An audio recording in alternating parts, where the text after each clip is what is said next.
Good day mga kakanto. Papunta tayo ngayon sa Sitio Wawa, Barangay Kaingin, Morong Rizal para sa ating first ever hunting experience.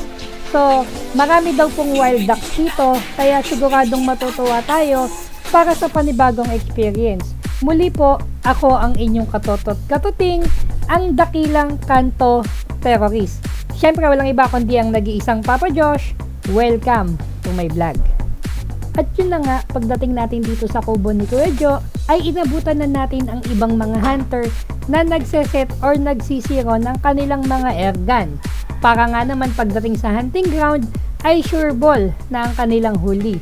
Hindi katulad ng pag-ibig mga kakanto na kahit na anong effort ang gawin mo, ay hindi ka nakakasiguro na hindi sila magloloko.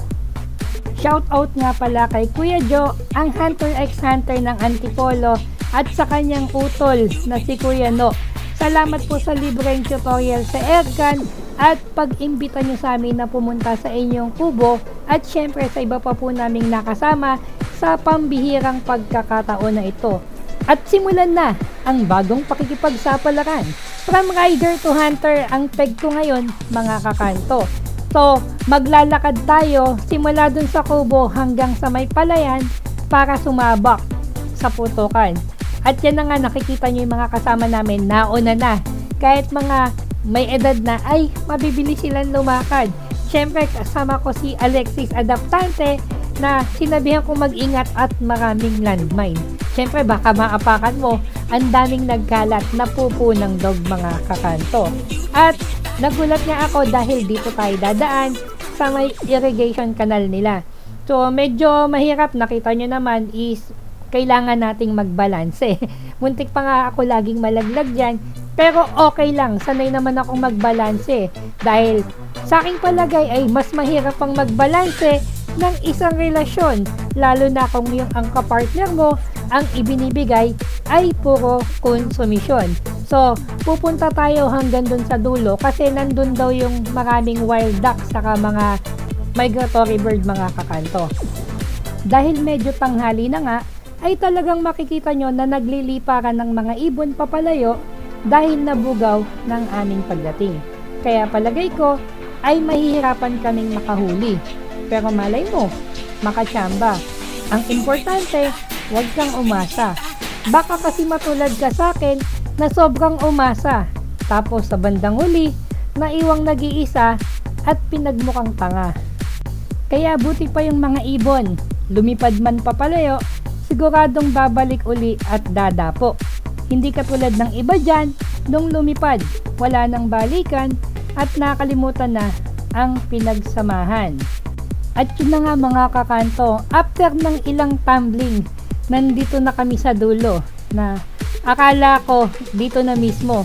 Lulusong pa pala kami sa palayan para marating yung place na aming popwestuhan. Doon pa pala siya mga kanto sa may mga kulay green na yon. Doon kami magtatago, doon sa may damuhan. So, medyo malapit pero exciting, nakakapagod kasi syempre makita nyo naman, nilalagyan kasi ng patubig yung palayan kaya basa yung aming dadaanan. Pero okay na rin, charge to experience. Saka pumunta kami dito, wala kaming dalang kahit ano. Yan, nakita nyo, airgun nga lang yung dala ko tapos yung tangke. Wala akong dalang backpack, wala akong bawang pagkain. Kasi hindi ko alam kung ano yung mga gagawin dito. So medyo mahirap talaga. Pero nakakatawa. Talagang uulit kami, hindi ano eh. Ito yung lugar na hindi ka magsasawa at malilibang ka. Syempre sabi nga, tumatanda, ito na yata yun. Libangan ng matatanda. Pagkatapos kong hingalin ng todo, ay nakapwesto na kami. Wala nga lang kaming taguan dahil hindi kami nakagawa kasi nga hindi kami prepare. So, dapa lang ng malupit sa damuhan. At yan mga kakanto, nakikita nyo yung mga wild ducks. Sabi nila Kuya Jo, wala daw may-ari niyan, kaya pwedeng putukan. Sa bagay, may mga friendship nga tayo na kahit alam nilang may mga may-ari, ay pinuputukan. Kaya shout out Bugs Night, Miko Ilustre, and Nims Dungka. Bati lang. Grabe. Shout out sa mga hunter na kasama ko. Alam nyo kung bakit?